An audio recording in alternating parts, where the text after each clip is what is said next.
Indo British advanced pain clinic నొప్పి మాయం surgery దూరం. For appointments 9155515563.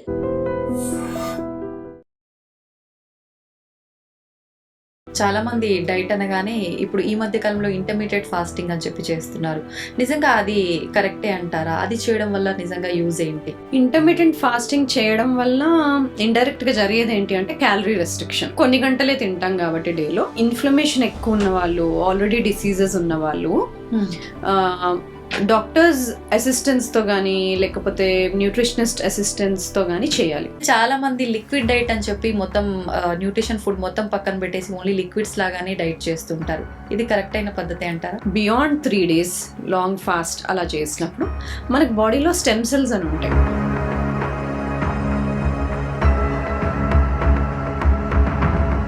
కరెక్ట్ గా చేస్తే these long fast are good. చాలా మంది భోజనం చేసే సమయాలు ఎలా మార్చేస్తారంటే బ్రేక్ఫాస్ట్ అసలు మొత్తానికి కంప్లీట్ స్కిప్ చేసి డైరెక్ట్ గా రెండు కలిపి లంచ్ లోనే తినేయటము, లేదంటే లంచ్ స్కిప్ చేసి ఈవినింగ్ తినేయటము. ఇది కరెక్ట్ అయిన పద్ధతేనా? బ్రేక్ఫాస్ట్ తీసేయడం అనేది కొంతమందికి సూట్ అవ్వకపోవచ్చు, కానీ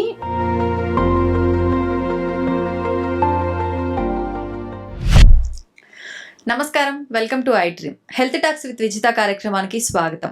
అంటే మనందరికీ కూడా ఆరోగ్యం అనేది ఎంతో ఇంపార్టెంట్. ఆరోగ్యంగా ఉండాలి అని అంటే మనకు ఎక్సర్సైజ్ ఇంపార్టెంట్, స్లీప్ ఇంపార్టెంట్, ఇలా రకరకాలుగా చెప్తూ ఉంటారు. నిజంగా అసలు ఆరోగ్యంగా ఉండాలంటే మన లైఫ్లో ఖచ్చితంగా ఫుడ్ అనేది న్యూట్రిషన్ ఫుడ్ ఎంత క్వాంటిటీలో తీసుకోవాలి. తొందరగా ఏజ్ అయిపోయినట్టుగా కనిపిస్తూ ఉంటారు చాలామంది. దానికి ఆహారమే ఇంపార్టెంటా? ఆహారం సరిగా తీసుకోకపోవడం వల్లే ఇలాంటి ఇబ్బందులు చూస్తున్నామా? జెనెటిక్స్ వల్ల కూడా రకరకాల ప్రాబ్లమ్స్ వస్తుంటాయని చెప్తుంటారు. నిజంగా జెనెటిక్స్ వల్ల ఎలాంటి హెల్త్ ప్రాబ్లమ్స్ వస్తాయి, వాటిని ముందుగానే తెలుసుకొని ప్రివెన్షన్ చేసే అవకాశం ఉంటుందా? ఇలాంటి మరిన్ని విషయాలు ఇప్పుడు మేడంతో మాట్లాడి తెలుసుకుందాం. ప్రస్తుతం నాతో పాటు ఉన్నారు ఇంటర్నల్ మెడిసిన్ ఎండి డాక్టర్ సమతాతుల్లా గారు. ఇప్పుడు వారితో మాట్లాడేద్దాం. నమస్తే మేడం. నమస్తే. ఎలా ఉన్నారు? గుడ్. మాట్లాడకూడదు, చాలా బాగా కనిపిస్తున్నారు, బాగున్నట్టుగా అనిపిస్తున్నారు కూడా.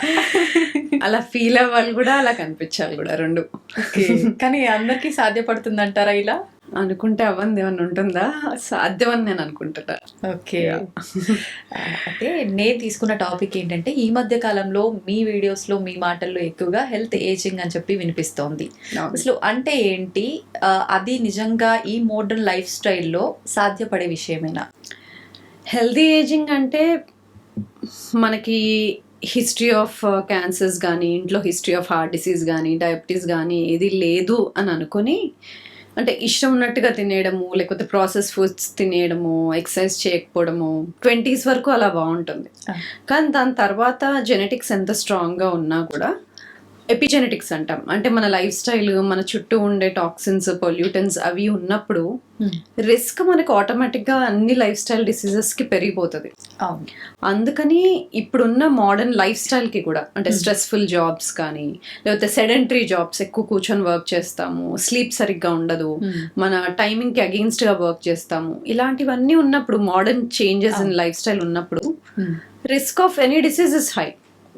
కాబట్టి ముందు జాగ్రత్తలు తీసుకోవడం, ప్రివెంటివ్ మెజర్స్ తీసుకోవడం చాలా ఇంపార్టెంట్.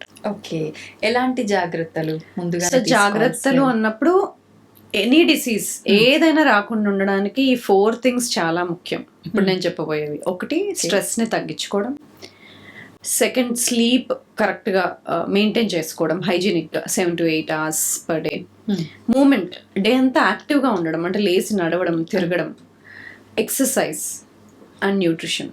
ఇవి చాలా ఇంపార్టెంట్. ఏ డిసీజ్ రిస్క్ అయినా తగ్గించుకోవడానికి ఈ 4 to 5 things మనం కంపల్సరీగా చేయాలి. బియాండ్ విచ్, దానిపైన ఇంకేమైనా డిసీజ్ రిస్క్ ఉన్నప్పుడు, ఫ్యామిలీలో హెరిడిటరీ రిస్క్ అవి ఉన్నప్పుడు ఇంకా వాళ్ళు ఇంకొంచెం జాగ్రత్తలు తీసుకోవాలి. కానీ ఇవి నాన్ నెగోషియబుల్, ఇవి మనం చేయాల్సిందే, జాగ్రత్తలు మనం తీసుకోవాల్సిందే. ఓకే. అయితే ఇప్పుడు మీరు చెప్పారు, అలాంటి ప్రాబ్లమ్స్, హెల్త్ ఇష్యూస్ రాకుండా ఉండాలంటే ఇవి ఖచ్చితంగా పాటించాలి. కానీ ఇప్పుడున్న పరిస్థితుల్లో ప్రతి ఒక్కరు కూడా ఇవి కూడా పెద్ద ప్రాబ్లంగా భావిస్తున్నారు. స్ట్రెస్ అనేది తగ్గించుకోవాలి, లేదంటే హెల్త్ ఇష్యూస్ వస్తాయని ప్రతి ఒక్క డాక్టర్ చెప్తారు. కానీ ఎలా తగ్గించాలి అనేది కూడా ఇంకో స్ట్రెస్ లా మారిపోతుంది. ఎలా తగ్గించాలంటారు? Okay, so spending time with ఫ్యామిలీతో కొంచెం టైం మనం తీసుకొని స్పెండ్ చేయడమే బిగ్ స్ట్రెస్ రిలీవింగ్ మెథడ్. అది కాకుండా yoga, meditation, mindfulness, breathing exercise కానీ, ప్లేయింగ్ విత్ ద పెట్ కానీ, జర్నలింగ్, మనం డే టు డే మనం దేనికి గ్రాటిట్యూడ్గా ఉన్నాము అని జర్నలింగ్ చేసుకోవడం, అంటే నైట్ టైం డైరీ రాసుకోవడం కానీ, ఇవన్నీ స్ట్రెస్ రిలీవింగ్ మెథడ్స్. అంటే స్లోయింగ్ డౌన్, రిఫ్లెక్ట్ అవ్వడం, ఆ డే ఎలా వెళ్ళింది, ఎందుకు మనం గ్రాటిట్యూడ్గా ఉన్నాము, స్పెండ్ చేయడము with family, friends, keeping positive thoughts around us, negative పీపుల్ని కొంచెం దూరంగా పెట్టడము. సో ఇలాంటివన్నీ చేసుకున్నప్పుడు మనం స్ట్రెస్ని తగ్గించుకోగలుగుతాం. బ్రీదింగ్, యోగా, మెడిటేషన్, వీటికైతే the lot of studies that show reduction in stress. ఎందుకంటే స్ట్రెస్తో పాటు కార్టిజాల్ పెరుగుతుంది, మనకు తెలిసిందే. Cortisol is a stress hormone. So అప్పుడప్పుడు stress is very good.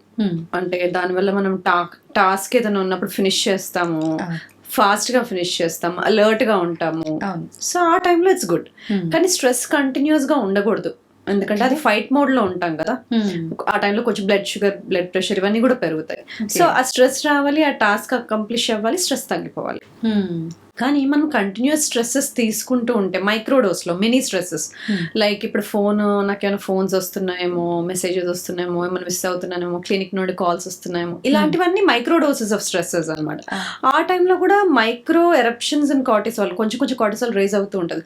So అలా కంటిన్యూస్ స్ట్రెస్లో ఉన్నప్పుడు బాడీ మన ఫర్టిలిటీ మీద, వాటి మీద దృష్టి పెట్టదు, సర్వైవల్ మోడ్లోకి వెళ్ళిపోతుంది. సో అలా continuous stress is not good, ఫర్టిలిటీని ఎఫెక్ట్ చేస్తుంది. సో ఆ డ్యామేజ్ అంతా జరుగుతుంది, సెల్స్లో డ్యామేజ్ జరుగుతుంది. మనకు సెల్స్లో ఎనర్జీ ప్రొడ్యూసింగ్ మైటోకాండ్రియాలు ఉంటాయి, మైటోకాండ్రియా డ్యామేజ్ అవుతాయి. బాడీలో రిపేర్ మెకానిజమ్స్ ఉంటాయి కదా, body is very smart. Damage accumulation అయిన తర్వాత అది క్లియర్ అవుట్ చేయడానికి మనకి రిపేర్ మెకానిజమ్స్ ఉంటాయి న్యాచురల్గా, అవి పాడవుతాయి. So the lot of things that happen with stress. అందుకని స్ట్రెస్ని మిటిగేట్ చేసుకోవడానికి నేను చెప్పిన వాటిలో ఏదైనా ఒకటి we should follow. Top is mindfulness, breathing, yoga, ఇవి ఇంక్లూడ్ చేసుకోవాలి. అయితే మనం డైలీ తీసుకునే ఫుడ్ కూడా మనని చాలా రకాలుగా ప్రభావితం చేస్తుంది అంటారు. స్ట్రెస్కి కూడా ఇది ఫుడ్ ఒక రీజన్ అవుతుందంటారా? This two way link. మనం స్ట్రెస్ఫుల్గా ఉన్నప్పుడు చాలా రాంగ్ చాయిసెస్ చేస్తాం. ఆ టైంలో కొంచెం ప్రాసెస్డ్ ఫుడ్స్ తినాలనిపిస్తుంది, జంక్ తినాలనిపిస్తుంది. అదే మనం కామ్గా, మైండ్ఫుల్గా ఉన్నప్పుడు హెల్దీ చాయిసెస్ చేస్తాం ఫుడ్లో కూడా. So that way. And in return మనం ఇన్ రివర్స్ ఆల్సో, ఆ రోజు జంక్ ఫుడ్స్ ఎక్కువ తిన్నాము, షుగర్స్, ప్రాసెస్డ్ ఫుడ్స్ ఎక్కువ తిన్నాము, ఆ రోజు ఇరిటబుల్గా ఉండడము, లేకపోతే గట్ ఇష్యూస్ ఉండడము, ఇలా ఉంటాం.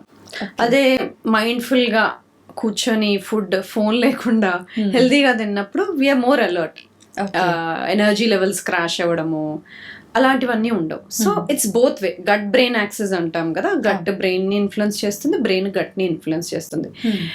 ఎందుకు ఇలా జరుగుతుంది అంటే మనకి బ్రెయిన్ న్యూరో ట్రాన్స్మిటర్స్ అని ఉంటాయి కదా, డోపమిన్, గాబా, సెరోటోనిన్, ఎపినెఫ్రిన్, ఇలాంటివన్నీ. ఈ న్యూరో ట్రాన్స్మిటర్స్ ఒక 60% to 70% మనకి గట్లోనే తయారవుతాయి. అవి గట్లో తయారవ్వాలంటే దానికి సరిపడా రైట్ కైండ్ ఆఫ్ ఫుడ్ ఇవ్వాలి. ప్రీబయోటిక్ రిచ్ ఫుడ్స్ అంటే కలర్ఫుల్ వెజిటబుల్స్ అండ్ ఫ్రూట్స్, ఇలాంటివి. అవి తిన్నాక ఇవి ప్రొడ్యూస్ చేయడానికి కావాల్సిన సరిపడా గుడ్ బ్యాక్టీరియా ఉండాలి. అవి ఉన్నాయా లేవా, అడిక్వేట్ అమౌంట్లో ఉన్నాయా, దాన్ని బట్టి మంచి న్యూరో ట్రాన్స్మిటర్స్ రిలీజ్ అవుతాయి, మనల్ని హెల్దీగా ఉండే మెటబోలైట్స్ ప్రొడ్యూస్ అవుతాయి.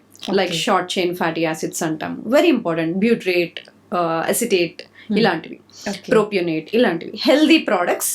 మనం వాటికి రైట్ ఫుడ్స్ ఇచ్చినప్పుడు gut bacteria, healthy gut bacteria మనకి రైట్ ప్రోడక్ట్స్ ఇస్తాయి, which effects are overall health, happiness, productivity, mood, అవన్నీ అనమాట. So it works both ways. Okay. అయితే న్యూట్రిషన్ అన్నారు, ఇప్పుడు మీరు చెప్పినట్టుగా ఇలాంటి ఒక రకమైన ఫుడ్ తీసుకుంటే సరిపోతుందా, లేదంటే ఇంకా ప్రత్యేకించి న్యూట్రిషన్ అంటే ఎలా తీసుకోవాలి?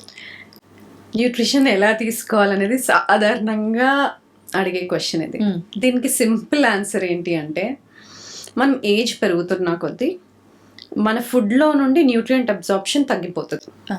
మన గట్లో ఉండే బ్యాక్టీరియా డైవర్సిటీ తగ్గిపోతాయి. డైవర్సిటీ అంటే రకరకాల బ్యాక్టీరియా గుడ్ నెంబర్స్లో ఉండాలి జనరల్గా.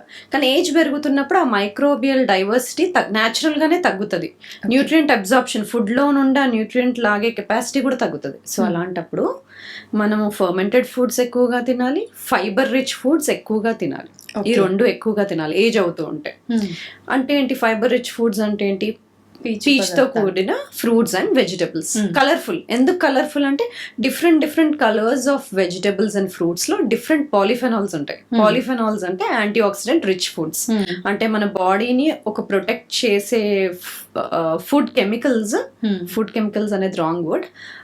బాడీని ప్రొటెక్ట్ చేసే ఫుడ్ న్యూట్రియంట్స్, ఫైటోకెమికల్స్ ఈ డిఫరెంట్ కలర్స్ వెజిటబుల్స్ ఫ్రూట్స్ లో ఉంటాయి. కాబట్టి మనం డిఫరెంట్ కలర్డ్ వెజిటబుల్స్ తినాలి.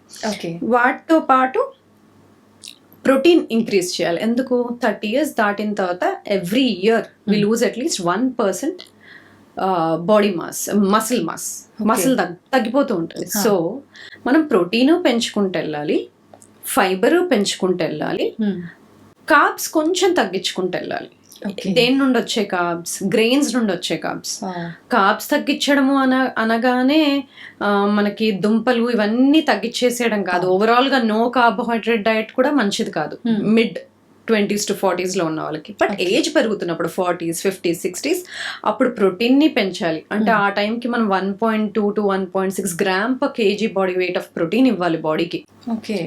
With fibre of at least 25 to 35 grams per day fibre ఇవ్వాలి. సో అలా ఫర్మెంటెడ్ ఫుడ్స్ పెంచాలి. It could be from dairy like yogurt, simple గా పెరుగు. లేదంటే మనకి ఇప్పుడు వెజిటబుల్స్ ని కూడా ఫర్మెంట్ చేసుకోవచ్చు. క్యాబేజ్ ని వాటిని కూడా ఫర్మెంట్ చేసుకోవచ్చు ఇంట్లో, కిమ్చి అంటాం కదా. సో అలా ఫర్మెంటెడ్ డైరీ, ఫర్మెంటెడ్ వెజిటబుల్స్ ఇవి ఇంక్లూడ్ చేసుకున్నప్పుడు డయట్ లో మనకి 20 to 30% decreased risk of life style diseases జరుగుతుంది. అంటే ఫైబర్ ని ఇది స్టడీ కూడా జరిగింది 2022, 2023 ఆ టైంలో ఎల్డర్ పాపులేషన్ కి 50-60 years ఉన్న వాళ్ళలో ఫైబర్ ఫర్మెంటెడ్ ఫుడ్స్ పెంచినప్పుడు వాళ్ళల్లో డిసీజ్ అనేది తగ్గింది. వాళ్ళు తీసుకునే మెడికేషన్ డోసేజ్ తగ్గింది. దేర్ సిమ్టమ్స్ తగ్గినాయి. They started feeling better. So that is very important. ఎందుకంటే మనకు రిపేర్ మెకానిజమ్స్ ఏజ్ అవుతుంటే స్లో డౌన్ అయిపోతాయి. వాటిని బూస్ట్ చేసుకోవాలి. సో వాటికి ఇలాంటివన్నీ జాగ్రత్తలు మనం తీసుకోవాలి. ఓకే. అయితే ఇప్పుడు మీరు ఇందాక హెల్తీ ఏజింగ్ అన్నారు. అంటే ఇవన్నీ పాటించడమే healthy ageing? Basically healthy ageing అని ఎందుకు అంటున్నామంటే ఏజ్ అవుతుంటే ఏం మార్పులు జరుగుతాయో చెప్తాను. దానికి తగ్గట్టు ఏంటి యాక్షన్ ప్లాన్ తీసుకోవాలి. ఏజ్ అవుతూ ఉంటే సెల్యులర్ రిపేర్ మెకానిజం స్లో అవుతాయి. సెల్లో ప్రొడ్యూస్ చేసే ఎనర్జీ మైటోకాండ్రియా స్లో అవుతాయి. ఓకే. మన సెల్ క్లీనప్ ప్రాసెస్ ఆటోఫేజీ అంటాం కదా, అది మనల్ని ప్రొటెక్ట్ చేస్తుంది. ఏవైతే సెల్స్ జనరల్గా సెల్స్ డివైడ్ అవుతూ ఉంటాయి. ఏజ్ అవుతూ ఉన్న కొద్ది ఏమవుతాయి, కొన్ని సెల్స్ డివైడ్ అవ్వకుండా అలాగే ఉండిపోయి హార్మ్ఫుల్ ప్రోడక్ట్స్ రిలీజ్ చేస్తాయి. అవి పక్కనున్న హెల్దీ సెల్స్ని డ్యామేజ్ చేస్తాయి. సో వాటిని సెల్యులార్ సెనసెన్స్ అంటాం. ఇవి క్లియర్ అవుట్ అవ్వడానికి మనకి ఆటోఫేజీ అని ఒక ప్రాసెస్ ఉంది, క్లీనప్ ప్రాసెస్. అది ఎప్పుడు యాక్టివేట్ అవుతుంది? మనం ఫాస్టింగ్ లో ఉన్నప్పుడు, బాడీకి కొంచెం తక్కువ ఫుడ్ వెళ్ళినప్పుడు, ఇలాంటి స్టేజెస్ లో యాక్టివేట్ అవుతుంది. సో ఆటోఫేజీ తగ్గిపోతుంది ఏజ్ అవుతుంటే, సెల్యులార్ సెనసెన్స్ పెరుగుతుంది. దానివల్ల ఇన్ఫ్లమేషన్ అనేది పెరుగుతుంది. ఇన్ఫ్లమేషన్ అనేది అప్పుడప్పుడు ఇన్ఫెక్షన్ వచ్చినప్పుడు, దెబ్బలు తగిలినప్పుడు రావడం సాధారణం. కానీ ఏజ్ పెరుగుతున్నప్పుడు అది లో గ్రేడ్ ఆఫ్ ఇన్ఫ్లమేషన్ బాడీలో పెరుగుతుంటది. ఇన్ఫ్లమేజింగ్ అవుతూ ఉంటది. మసిల్ లాస్ అవుతూ ఉంటది, బోన్ లాస్ అవుతూ ఉంటది. మనకి జీన్స్ లో క్రోమోజోమ్స్ అని ఉంటాయి. క్రోమోజోమ్ ఎండ్ లో షూ లేస్ కి క్యాప్ ఉండేలాగా ప్రొటెక్టివ్ క్యాప్ ఒక టీలోమియర్ అని ఉంటుంది. అది ఆ లెంత్ తగ్గిపోతూ ఉంటది ఏజ్ అవుతూ ఉంటే. అలాగే జీన్స్ అన్స్టేబుల్ అవుతూ ఉంటాయి. దానివల్ల రిస్క్ ఆఫ్ క్యాన్సర్స్ పెరుగుతూ ఉంటాయి. మనం తిన్న ఫుడ్స్, చిన్నప్పుడు ఇవే ఫుడ్ తింటే నేను సన్నగా ఉండేదాన్ని, పెద్దగా నాకు ఇవే ఫుడ్స్ తింటే నేను ఎందుకు లావెక్కుతున్నా అంటారు కదా. అవును. ఆ ఇన్సులిన్ సెన్సిటివిటీ అనేది తగ్గిపోతుంటది. మెటబాలిక్ ఫ్లెక్సిబిలిటీ తగ్గిపోతుంటది. So many things happen as we age. So ఏమేం చేయాలి మనం? ఇన్ఫ్లమేషన్ తగ్గించుకోవాలి, ఆటోఫేజీ పెంచుకోవాలి, సెల్యులార్ సెనసెన్స్ తగ్గించుకోవాలి, డిఎన్ఏ రిపేర్ మెకానిజమ్స్ బూస్ట్ చేయాలి, టీలోమియర్ షార్ట్నింగ్ ని రెడ్యూస్ చేయాలి. ఇన్సులిన్ సెన్సిటివిటీని పెంచుకోవాలి, మసిల్ లాస్ బోన్ లాస్ని ఆపుకోగలగాలి, బ్రెయిన్ హెల్త్ని కంట్రోల్లో పెట్టుకోవాలి, మెటబాలిక్ ఫ్లెక్సిబిలిటీ పెంచుకోవాలి, అండ్ గట్ హెల్త్ డైవర్సిటీ తగ్గుతూ ఉంటుంది కాబట్టి గట్ హెల్త్ డైవర్సిటీ మెయింటైన్ చేసుకోవాలి, అంటే గుడ్ బ్యాక్టీరియా గ్రో అయ్యేలాగా మెయింటైన్ చేయాలి. సో ఇవన్నీ మెయింటైన్ చేసుకోవడం హెల్దీ ఏజింగ్. కానీ అంత కాంప్లికేటెడ్ కాదు ఇది. నేను చెప్పిన ఈ 4-5 స్టెప్సే మేనేజ్ చేయగలిగితే ఇవన్నీ మెయింటైన్ అవుతాయి. Okay, increasing fibre intake, increasing protein intake, maintaining gut diversity, eating fermented foods, intermittent fasting, sleeping well, managing stress well, exercising every day. ఈ 5 things will do the changes I told today. ఇవాళ నేను చెప్పిన changes అన్ని ఈ 5 steps తోనే జరుగుతాయి. Okay, this is healthy ageing. దీనివల్ల ఏంటి బెనిఫిట్స్? మనం 50-60s లో వెళ్ళినప్పుడు కూడా హెల్దీగా ఉంటాం. అప్పటికి మన కార్డియోవాస్కులర్ ఫిట్నెస్ బాగుంటుంది. ఎక్కువ compare to other individuals who don't follow anything. Muscle బెటర్గా ఉంటుంది. మసిల్ బెటర్గా ఉందంటే ఇన్సులిన్ సెన్సిటివిటీ బెటర్గా ఉంటుంది. Risk of diseases like diabetes, cardiovascular diseases కానీ, ఆల్జైమర్స్, పార్కిన్సన్స్, క్యాన్సర్, ఈ risk of all these diseases తక్కువ ఉంటుంది. Okay okay.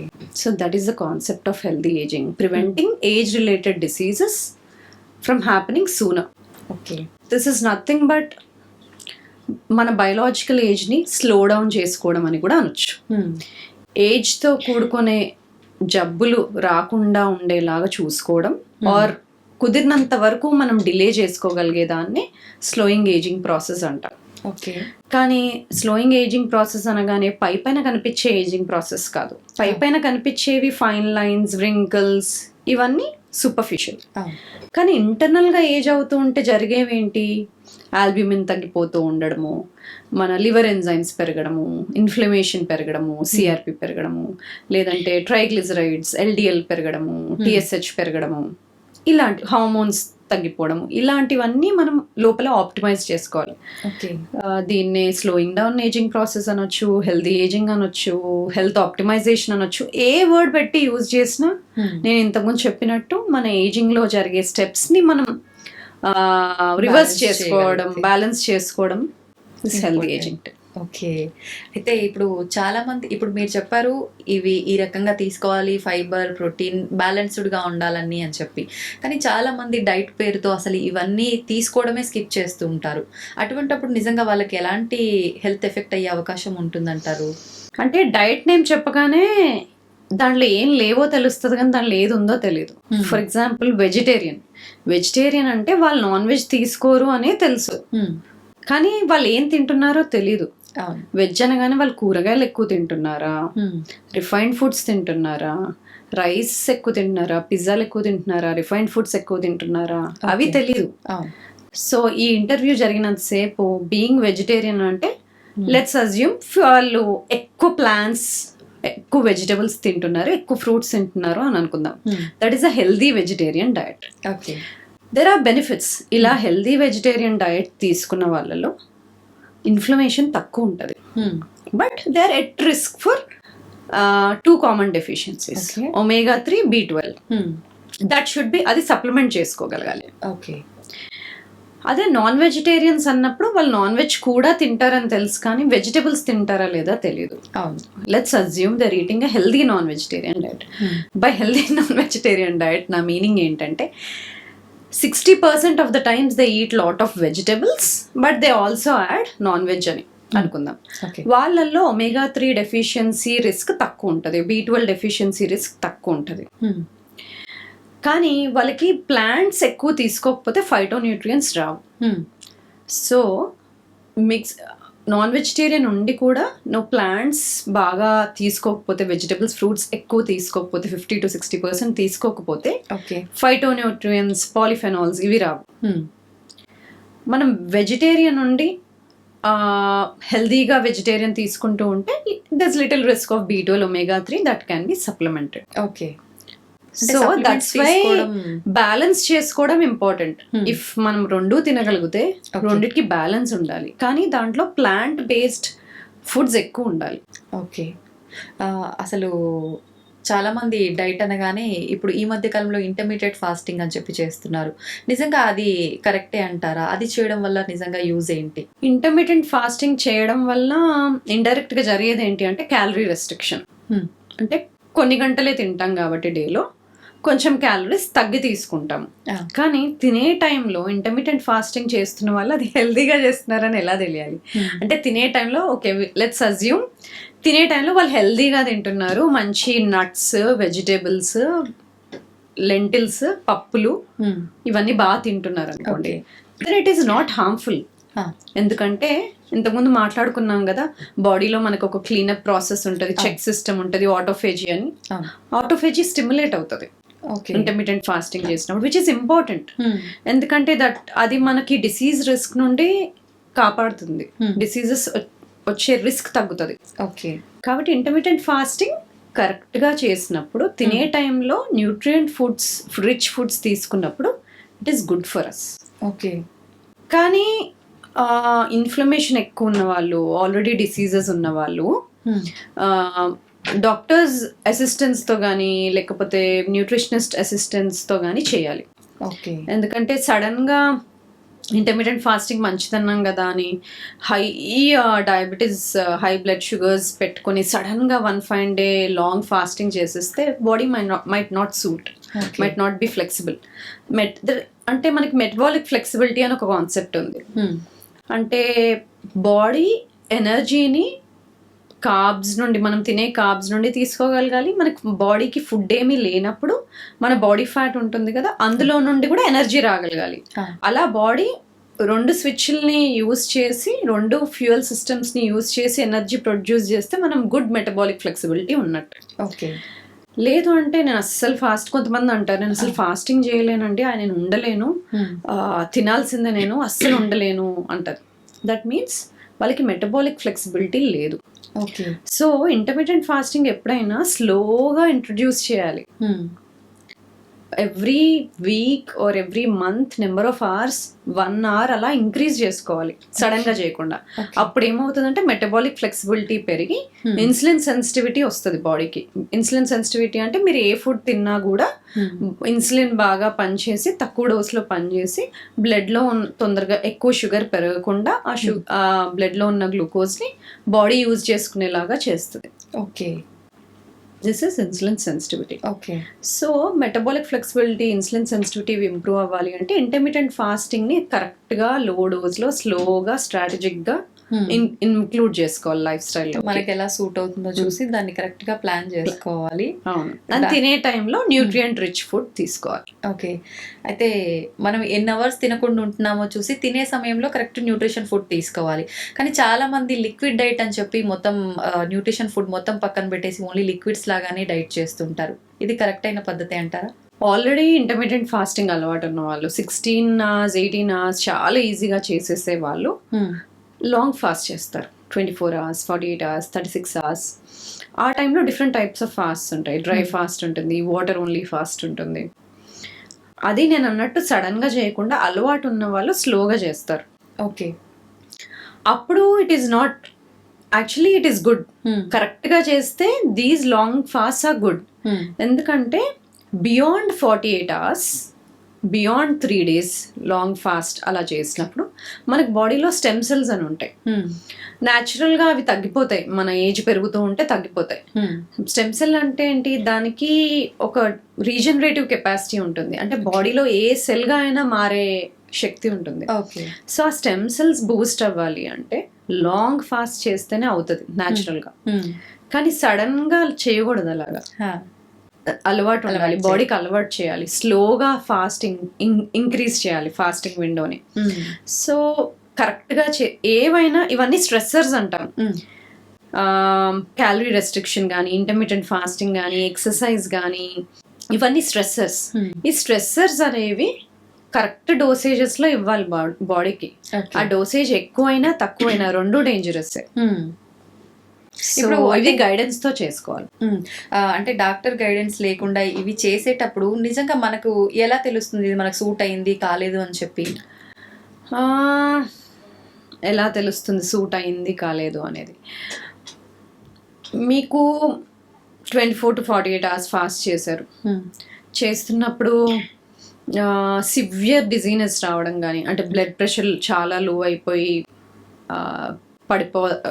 అన్కాన్షియస్ అవ్వడం కానీ, కళ్ళు తిరగడం కానీ, అవి లైట్గా ఉంటాయి కానీ చాలా సివియర్ అవ్వడం కానీ, ఎసిడిటీ లెవెల్స్ చాలా పెరిగిపోవడం కానీ, లేకపోతే ఎక్కువ ఈ 2 రీజన్సే, చాలా గిడ్డినెస్ రావడం కానీ, బాడీలో ఇన్ఫ్లమేషన్ పెరగడం, డైజెస్టివ్ ఇష్యూస్ యాక్చువల్లీ ముందు దానికన్నా ఎక్కువ అవ్వడం కానీ, ఇలాంటివన్నీ ఉన్నప్పుడు it's better you stop fast, guidance తీసుకొని నెక్స్ట్ స్టెప్కి వెళ్ళడం బెటర్. ఓకే. అయితే చాలా మంది గైడెన్స్ లేకుండా, అంటే వాళ్ళకు ప్రోటీన్ లో ఉందో ఏది లో ఉందో చూసి అలా కాకుండా ఇష్టం ఉన్నట్టుగా డైట్ చేస్తుంటారు. రెగ్యులర్గా చేసేది ఏంటంటే కొన్ని డ్రై ఫ్రూట్స్ తీసుకోవాలని చెప్పి, లేదంటే కొన్ని ఫ్రూట్స్ యాడ్ చేసుకోవాలని చెప్పి. నిజంగా ఇది కరెక్ట్ పద్ధతి, అందరికీ సూట్ అయ్యేది అని అంటారా? మనం ఫాస్ట్ని బ్రేక్ చేసేటప్పుడు ఫ్యాటీ ఫుడ్స్, హెల్దీ ఫ్యాట్స్తో బ్రేక్ చేయడం బెటర్. ఓకే, అది ఓకే. కొంత ఫ్రూట్స్ అండ్ వెజిటేబుల్స్ గుడ్ అన్నాం, కానీ కొంతమంది ఇంతకుముందు చెప్పాను కదా, స్ట్రెస్సర్ కూడా కరెక్ట్ డోస్లో ఇవ్వాలి, ఎక్కువ డోస్లో ఇచ్చిన ప్రమాదం అని. ఫ్రూట్స్ మంచిదన్నామని కొంతమంది ఎక్సెసివ్ ఫ్రూట్స్ తినేస్తుంటారు, డే అంతా ఫ్రూట్స్ తింటారు. One problem is it is rich in nutrients, rich in fibre, కానీ it is also rich in sugars. దాంట్లో ఫ్రక్టోజ్ ఉంటుంది. ఫ్రక్టోజ్ కొంచెం డిఫరెంట్గా యూజ్ అవుతుంది బాడీలో. ఇట్ ఈస్ మెటబలైజ్డ్ ఎక్కువ by liver, so it will be more and more load on the liver. ఎక్కువ ఎక్సెసివ్గా తీసుకుంటున్నప్పుడు, ఇన్ మోడరేషన్ ఓకే, మోడరేట్గా తీసుకోవాలి. సో ఎక్సెసివ్ ఫ్రూట్స్, ఎక్కువ fructose coming in to the body, it is also not good. Okay. అయితే నిజంగా diet చేసే వాళ్ళకు కరెక్ట్ ఫ్రూట్ ఇది బాగా సెట్ అవుతుంది అనే ఫ్రూట్స్ ఏమున్నాయి? యాక్చువల్లీ అన్ని ఫ్రూట్స్ తీసుకోవాలి, కానీ దాంట్లో లో జిఐ ఫ్రూట్స్, లో గ్లైసెమిక్ ఇండెక్స్ ఫ్రూట్స్ అంటాం, అవి తీసుకోవడం బెటర్. అంటే బెర్రీస్ కానీ, జాంకాయ కానీ, అంజీర్ కానీ, ఇలాంటివి. ఓకే. సో లో GI fruits are medium GI ఉంటే దాన్ని సగం చేసి తీసుకోవడం, హాఫ్ యాపిల్, హాఫ్ ఆరెంజ్ ఇలాగా. ఓకే.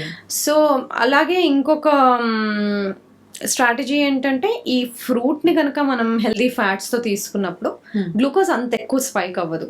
ఓకే. సో అంత గ్లూకోజ్ స్పైక్ లేకుండా ఉంటది. సో ఇలాంటి స్ట్రాటజీస్ యూజ్ చేయడం. అందరికీ అన్ని సేమ్ సూట్ అవుతాయా అంటే కాదు. So it should be personalised. Okay.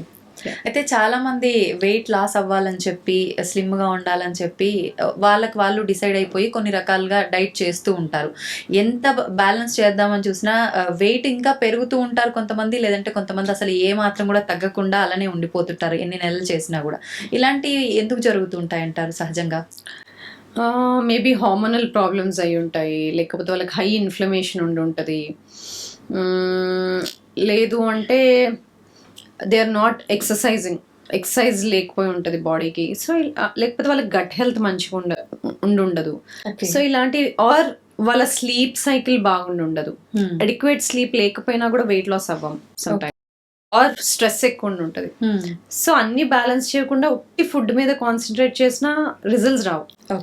So gut health, sleep, stress, exercise ఇవేమి వర్క్ చేయకపోయినా, ఆర్ బాడీలో ఇన్ఫ్లమేషన్ ఎక్కువ ఉన్నా, హార్మోనల్ ఇంబ్యాలెన్సెస్ ఉన్నా కూడా అప్పుడప్పుడు వెయిట్స్ లూజ్ అవ్వడానికి ఇబ్బంది అవ్వచ్చు. ఓకే.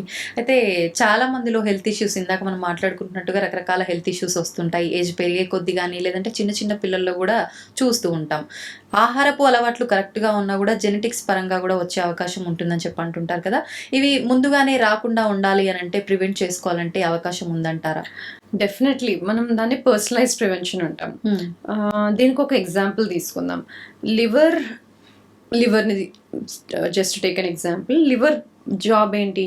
బాడీని డీటాక్సిఫై చేయడం. అంటే మనం ఎక్స్పోజ్ అయ్యే వేరు టాక్సిన్స్, aromatic hydrocarbons అయి ఉండొచ్చు, pesticides, herbicides, toxins, pollutants, heavy metals ఇలాంటివి ఏవి ఉన్నా, ఆర్ బాడీకి తీసుకునే మెడికేషన్స్ కానీ, ఇవన్నిటిని 2 ఫేజుల్లో లివర్ డీటాక్సిఫై చేస్తుంది. అంటే బాడీలో ఉండి ఎలిమినేట్ చేయడానికి.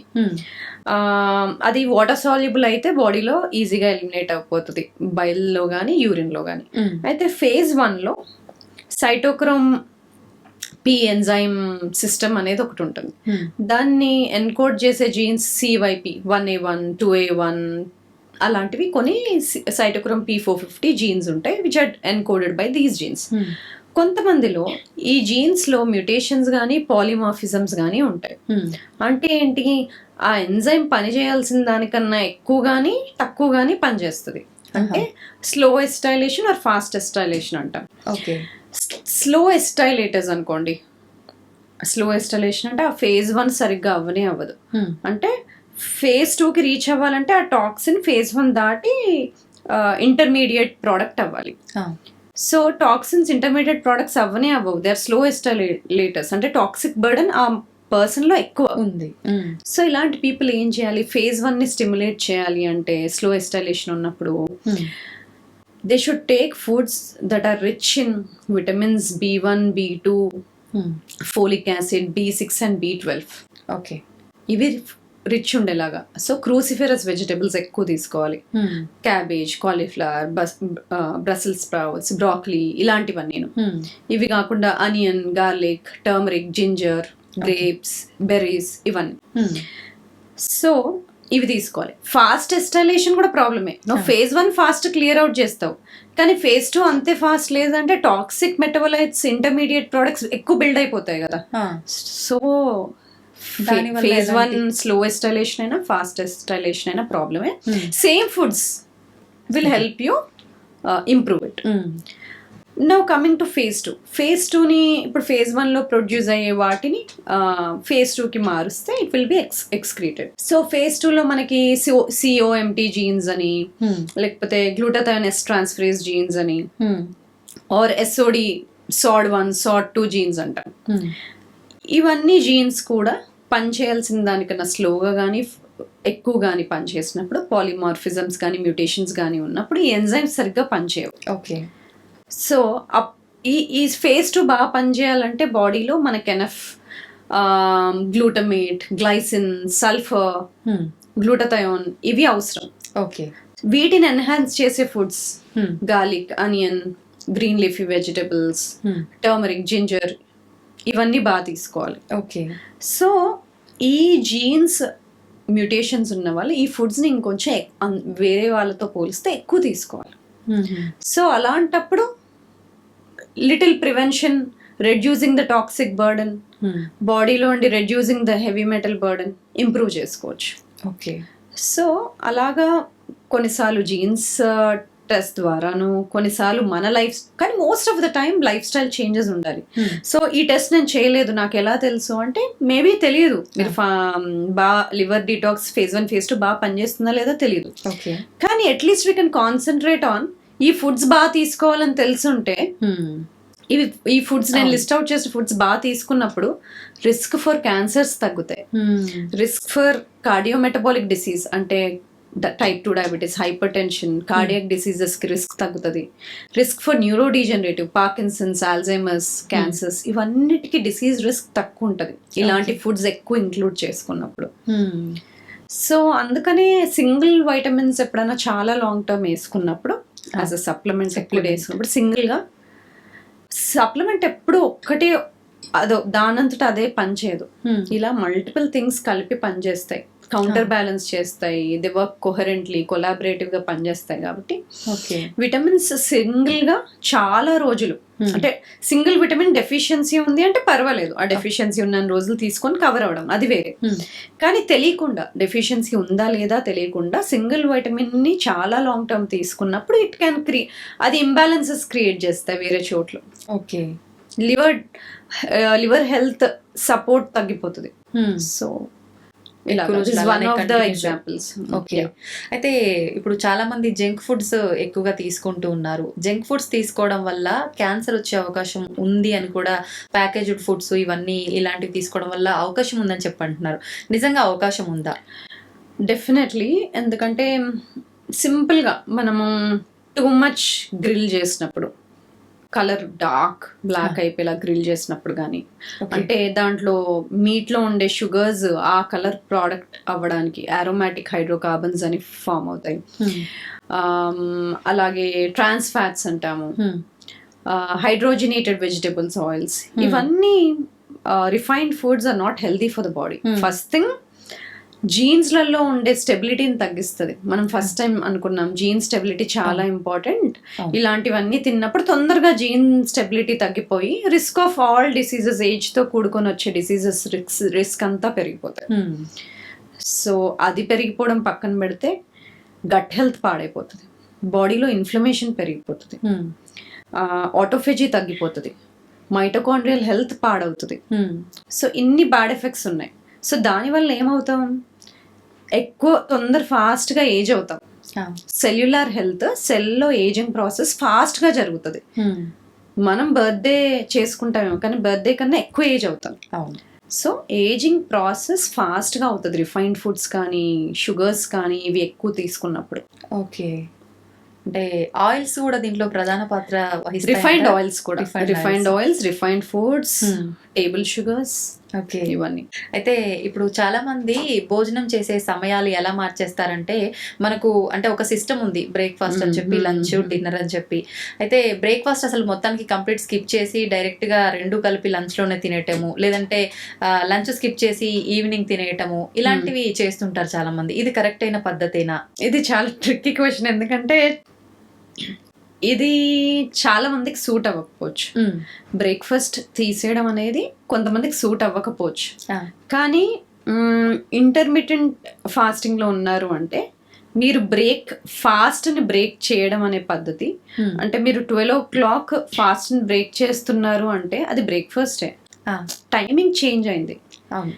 టైమింగ్ కన్నా ఆ ఫుడ్లో ఏం తీసుకుంటున్నాం అనేది ఇంకా ఇంపార్టెంట్. టైమింగ్ కూడా ఇంపార్టెంటే. ఎప్పుడు చాలా లేట్గా తిన్న వెంటనే పడుకోవడం, ఆ టైమింగ్ ఇస్ ఇంపార్టెంట్. కానీ డే టైంలో మీల్ లేట్గా స్టార్ట్ చేసిన మీల్లో న్యూట్రియంట్ రిచ్ ఫుడ్ ఉండడం ఇంపార్టెంట్. కొంతమంది ఇంటర్మీడియట్ ఫాస్టింగ్ చేస్తున్నాము అనుకుంటారు కానీ ఆ మీల్ కన్నా ముందే కార్బ్ రిచ్ ఫుడ్ ఏదో తీసుకొని ఉంటారు. ఓకే, అది ఫుడ్ అని అనుకోము, ఫుడ్స్ తినేసి ఉంటారు అప్పటికి. సో ఒకటి కరెక్ట్ గా చేస్తున్నామా లేదో చూసుకోవడం, ఫాస్ట్ బ్రేక్ చేసిన తర్వాత తీసుకునే మీల్ చాలా ఇంపార్టెంట్, అది కరెక్ట్ గా ఉందా చూసుకోవడం. I think these are more important. Okay, అయితే ఒక చిన్న డౌట్ నాకు కూడా, యాక్చువల్గా ఇది చాక్లెట్స్. చాలా మంది ఫాస్టింగ్ లో ఉన్నప్పుడు కొంచెం ఆ గిడ్డినెస్ అట్లా అనిపించినప్పుడు చాక్లెట్ తింటే నాకు చాలా రిలాక్స్ గా అనిపిస్తుంది అని చెప్పి చాక్లెట్స్ తింటూ ఉంటారు. నిజంగా ఇది కరెక్ట్ పద్ధతి అంటారా చాక్లెట్స్ తినడం అనేది? మీరు వాంటెడ్గా చేయాలనుకొని ఫాస్టింగ్ చేస్తున్నప్పుడు కొన్నిసార్లు డిజీగా అనిపించడం సామాన్యమే. కానీ మీరు డయాబెటిక్ ఉన్నదానికన్నా షుగర్ లెవెల్స్ హైపోగ్లైసీమియా అంటే less than 70కి వెళ్ళిపోతుంది షుగర్స్ అంటే ఏదో ఒకటి చేసి కొంచెం షుగర్ని పెంచుకోవడం ఇంపార్టెంట్. కానీ డిజీగా అనిపించడము కానీ షుగర్స్ more than 70 ఉన్నాయి అంటే మనం ఏం తీసుకోవాల్సిన అవసరం లేదు. ఎప్పుడైనా కొంచెం షుగర్స్ చాక్లెట్ అలా తీసుకున్నప్పుడు మనకు బెటర్ గానే ఫీల్ అవుతుంది. కానీ అది హైపోగ్లైసిమియాలో ఉన్నప్పుడు తీసుకుంటే బెటర్, హైపోగ్లైసిమియా లేనప్పుడు తీసుకోవాల్సిన అవసరం లేదు. కానీ చాక్లెట్ అన్నప్పుడు దానిలో అగైన్ డార్క్ చాక్లెటా, మిల్క్ చాక్లెటా, షుగర్ చాక్లెటా, అది ఇంపార్టెంట్.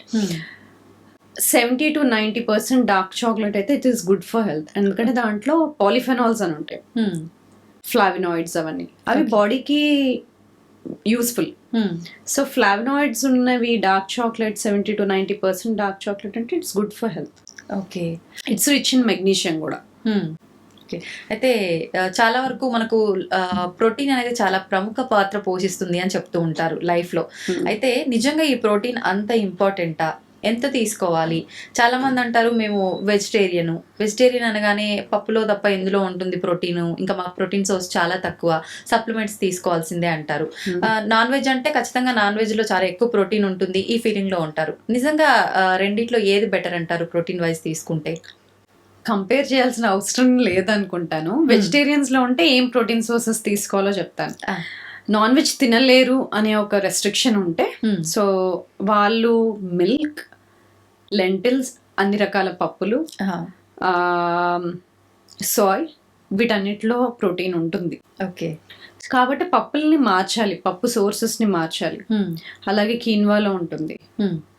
సో ఇవి మారుస్తూ తిన్నప్పుడు ప్రోటీన్ అచీవ్ చేస్తాము. కానీ నాన్ వెజిటేరియన్ పోర్షన్ తీసుకునే దానికన్నా వెజిటేరియన్ ప్రోటీన్ పోర్షన్ కొంచెం ఎక్కువగా తీసుకోవాలి.